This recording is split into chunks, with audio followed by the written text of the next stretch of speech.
मेरे पति ने मुझे पल तलाक दे दिया था क्योंकि मैं कभी मां नहीं बन सकती थी। और उसके बाद उसने दूसरी शादी कर ली। 1 साल बाद उसके घर बेटे का जन्म हुआ। उसने मुझे उसकी बेटे के पहले जन्मदिन पर बुलाया ताकि वह सब देखकर मुझे बुरा लगे, मैं जलूं। उसका प्लान मुझे अच्छे से पता था, इसलिए पार्टी के लिए जाते समय मेरे पास एक फाइल था जिसे मैंने पैक कर लिया था। यही गिफ्ट लेकर उसके बेटे के जन्मदिन पार्टी में पहुंच गई। जब मैं पार्टी में पहुंची तो उसने मुझे देखा और मेरे पास आकर कहने लगा कि देखो, तुम्हें तलाक देने का मेरा फैसला एकदम योग्य था। आज मैं एक बच्चे का बाप बन गया हूँ। उसकी बात सुनकर मुझे खूब हंसी आई और मैंने वह फाइल उसके हाथ में दिया और बोला, ये तुम्हारे लिए स्पेशल गिफ्ट लाई हूँ। कहा, इस गिफ्ट को खोल कर देख लो। जैसे ही उसने गिफ्ट खोला, उसके पैरों तले ज़मीन खिसक गई। उसका सर चकरा गया। उसके तो मानो चेहरे पर से खुशी ही गायब हो गई, क्योंकि गिफ्ट में तो मेरा नाम सोनाक्षी है। आज मेरी छोटी ननद को एक सुंदर सा बेटा हुआ है। सारे घर के लोग खुशी खुशी देखने के लिए अस्पताल में पहुंच गए। मैं भी अपने पति के साथ अस्पताल पहुंच गई। सब लोग खुशी से झूम रहे थे क्योंकि मेरी ननद को एक बेटी नहीं बेटा हुआ था। मेरी सास तो फूले नहीं समाई कि मैं तो नानी बन गई, मैं तो नानी बन गई। सबको लड्डू बंटवाने लग गई। सब ने बच्चों को बारी बारी से गोदी में लिया और जैसे ही मैंने बच्चे को गोदी में उठाया तो मेरी सास ने वह देख लिया और ज़ोर ज़ोर से मुझ पर चिल्लाने लगी कि तूने हाथ लगाया ही क्यों? तुझे इतनी छोटी सी बात समझ में नहीं आती कि सुमन को चांद सा बेटा हुआ है। इसे तुम जैसी बांझ औरत ने हाथ लगाया, वह तो अपशगुन है। या कह, ऐसा तो नहीं कि तुझे अपने ननद का सुख देखा नहीं जा रहा है? इतना सुनते ही मेरी आंखों से आंसू की धारा बहने लगी। फिर भी अपनी भावनाओं को दबाते हुए मैंने कहा, माँ जी, इससे आगे मुझे कुछ कहा ही नहीं गया। उतने में मेरी ननद सुमन, जो मेरी ननद कम और सहेली ज़्यादा थी, मुझे ताना मारते हुए कहने लगी कि भाभी, तुमसे ऐसी उम्मीद नहीं थी। शायद मेरी माँ बनना तुमसे देखा नहीं जा रहा है। ये भी नहीं सोचा कि तुम हाथ लगाओगी तो बेटे को कहीं कुछ हो ना जाए। इतना अपमान सहने के बाद मैं ऑटो करके सीधी अपने ससुराल चली आई। जब सब घर आए तो मुझे अपने पति से सहानुभूति की उम्मीद थी। मेरे पति मुझे बहुत प्यार करते थे। वैसे भी हमारी लव मैरिज हुई थी। मुझे लगा कि वह मेरी तरफ से कुछ तो कहेंगे, पर वह उल्टा मुझे ताने मारने लगे कि तुम तो सुमन को अपनी बहन की तरह ही मानती हो ना, फिर तुम उसके साथ ऐसा कैसे कर सकती हो? उनका ऐसा तीखा व्यंग सुनकर तो मैं अंदर से पूरी तरह टूट गई थी, क्योंकि कोई भी स्त्री सास और ननद को सहन कर सकती है, पर अगर उसका अपना पति, जिसे उसने अपना सब कुछ माना हो, जिसके साथ जीने मरने की कस्में खाई हों, अगर वह ऐसा कुछ कहे, फिर वह स्त्री क्या कर पाएगी? मैं रोते रोते जाकर किचन में काम करने लग गई। एक बहू होने के नाते घर के सभी कामों की जिम्मेदारी मुझ पर ही थी। मैं सोचने लगी, अगर मैं माँ नहीं बन सकती तो इसमें मेरा क्या दोष है? माँ बनना या ना बन पाना, ये खुद एक औरत के हाथ में थोड़े ना होता है। मेरी सास एक स्कूल की प्रिंसिपल थी। मेरी ननद ने एमबीए कर रखा था और मेरे पति एक वकील थे। मुझे हैरानी इस बात की थी, इतने पढ़े लिखे लोगों की फैमिली इतनी अंधविश्वासी है कि बेटे को गोद लिया तो अब शगुन हो जाएगा। मुझे आज भी याद है कि किस तरह मैं और दीपक पहली बार कोर्ट में मिले थे। मुझे ज्वाइन किए कुछ ही दिन हुए थे। एक दिन में ऐसी लेडीज़ का केस आया, लड़ रही थी जो माँ नहीं बन सकती थी। मैंने ऐसे ऐसे पक्ष रखे कि दीपक, जो मुझसे सीनियर थे, मुझसे बहुत प्रभावित हो गया। मैंने कहा, जिस लड़के के लिए, जिस बच्चे के लिए आप अपनी बीवी को वो छोड़ रहे हैं, अगर बड़ा होकर उसने ही आपको छोड़ दिया तो आप क्या करेंगे? आज मेडिकल साइंस इतना इम्प्रूव हो गया है और भी बहुत रास्ते हैं बच्चे पैदा करने के। बीवी को तलाक देना ही एक रास्ता नहीं है। उसने केस वापस ले लिया। वह लेडीज़ केस जीत गई और उसका तलाक भी नहीं हुआ। और साथ में ही वहाँ बैठे सभी लोगों ने मेरी खूब तारीफ़ की। एक साथ काम करते करते मैं और दीपक दोनों एक दूसरे के प्यार में पड़ गए। हमें पता भी नहीं चला। घर वालों को जब बताया तो उन्होंने भी रिश्ते के लिए हाँ कर दिया और हमारी शादी हो गई। मेरी सास ससुर और ननद का बहुत अच्छा स्वभाव था। इतना अच्छा पति मुझे मिला है, इसलिए मैं खुद को बहुत भाग्यशाली समझती थी। दीपक ने मुझे पहले ही कह दिया था कि शादी के 2-3 साल तक मुझे बच्चा नहीं चाहिए। पहले लाइफ एंजॉय करेंगे, फिर बच्चों की जिम्मेदारी। और शायद इसलिए घर वाले भी 2-3 साल तक बच्चों को लेकर कुछ नहीं बोले।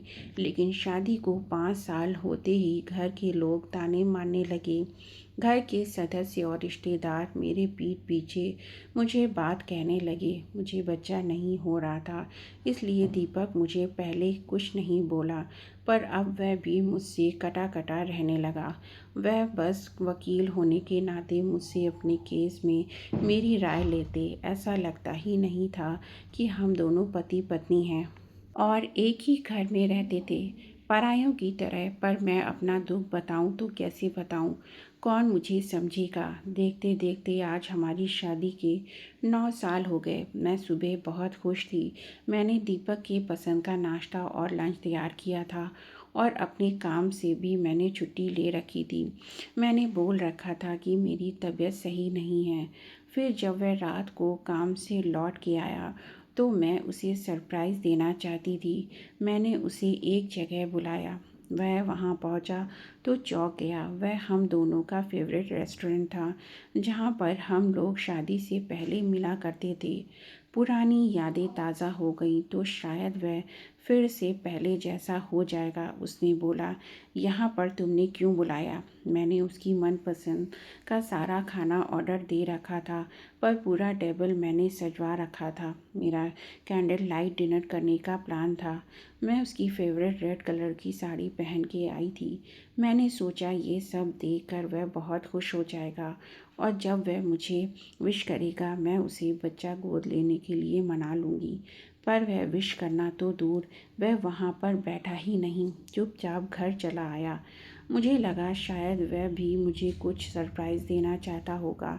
काफ़ी रात हो गई थी लेकिन उसने मुझसे बात नहीं की। थोड़ी देर बाद मुझसे रहा नहीं गया तो मैं ही उससे बोली कि शायद आज अपनी शादी की सालगिरह है। वह भी भूल गए तुम। यह सुनते ही वह कहने लगा कि अरे नहीं नहीं, ये मनहूस दिन तो बोलना भी चाहूँ तो भूल नहीं सकता, क्योंकि आज के दिन एक बांझ औरत मेरे गले हमेशा के लिए पड़ गई थी। उसके ऐसे शब्द सुनकर मानो मेरी आंखों के सामने अंधेरा छा गया हो। बच्चा ही चाहिए ना आपको? तो क्या बच्चा गोद नहीं ले सकते? मैं अपने आंसुओं को रोकते हुए कहने लगी, तुमसे मैंने कितनी बार कहा, इस बात को लेकर अपनी कितनी बार बहस हो चुकी है। मैं दूसरों का बच्चा, दूसरे का खून गोद नहीं ले सकता। मुझे मेरा खुद का बच्चा चाहिए, जो तुम मुझे इस जन्म में नहीं दे सकती। और मैंने उसे वहीं लेडीज का केस याद दिलाया, जिसे बच्चा नहीं हो रहा था और जिसके लिए उसने मेरे लिए तालियां भी बजाई थी। उसने कहा उस समय मैं गलत था। जब अपने पर पड़ी तब समझ आता है। हाँ, आज अपनी शादी की सालगिरह है तो मैं तुम्हारे लिए अलग सा स्पेशल गिफ्ट लेकर आया हूँ। मैं सोचने लगी, जो इंसान बार बार मुझे बांझ बोल रहा है वह मेरे लिए क्या गिफ्ट लेकर आया होगा। उसने मुझे एक फ़ाइल पकड़ाया। मैं भी बहुत उत्सुकता से खोलने लगी। अंदर जब देखा तो उसमें तलाक के पेपर थे। उन कागजात को देखकर मुझे विश्वास नहीं हो रहा था कि जो इंसान मेरी इतनी तारीफ़ करता था, इतना प्यार करता था, हर समय हर तरह के में मेरा साथ दिया करता था, आज वह एक बच्चे के लिए मुझे तलाक दे देगा। ऐसा लग रहा था मानो मेरे सर पर आसमान गिर गया है। मैं ज़ोर ज़ोर से रो रही थी, फिर भी अपने आप को संभालते हुए तुरंत ही तलाक के पेपर लिए साइन कर दिए, क्योंकि जब उसके मन में मेरे लिए प्यार ही नहीं तो ऐसे इंसान के साथ रहने में क्या फ़ायदा। दूसरे दिन मैंने वह घर छोड़ दिया और दीपक भी यही चाहता था और अब अपना काम छोड़कर दूसरे शहर चली आई और वहाँ पर काम करने लगी। उसके साथ काम करना मतलब पुरानी यादों को ताज़ा करने जैसा था। 1 महीने बाद उसकी दूसरी शादी हो गई और 1 साल बाद पता चला कि उसे बेटा हुआ है। पार्टी रखी थी और उसने पार्टी में मुझे भी बुलाया था ताकि वह मेरा अपमान कर सके। मैं उस पार्टी में गई। मुझे देखते हुए मेरे पास आया और कहने लगा कि देखा, तुम्हें तलाक देने का फ़ैसला मेरा कितना सही था। मैं बाप बन गया हूँ। मैंने भी बहुत ही नम्रता से उसे पिता बनने की बधाई दी। मैं भी अपने साथ एक फ़ाइल लाई थी। उसे देते हुए कहा कि मेरी तरफ से एक स्पेशल गिफ्ट का नाम सुनकर वह थोड़ा हैरान हो गया, क्योंकि शादी की सालगिरह के दिन उसने भी मुझे एक स्पेशल गिफ्ट दिया था, तलाक के पेपर्स। अब ये मुझे कौन सा गिफ्ट दे रही है, ये सोचते हुए उसने वह गिफ्ट खोला और अंदर पेपर था। उसे पढ़कर उसके पैरों तले ज़मीन खिसक गई।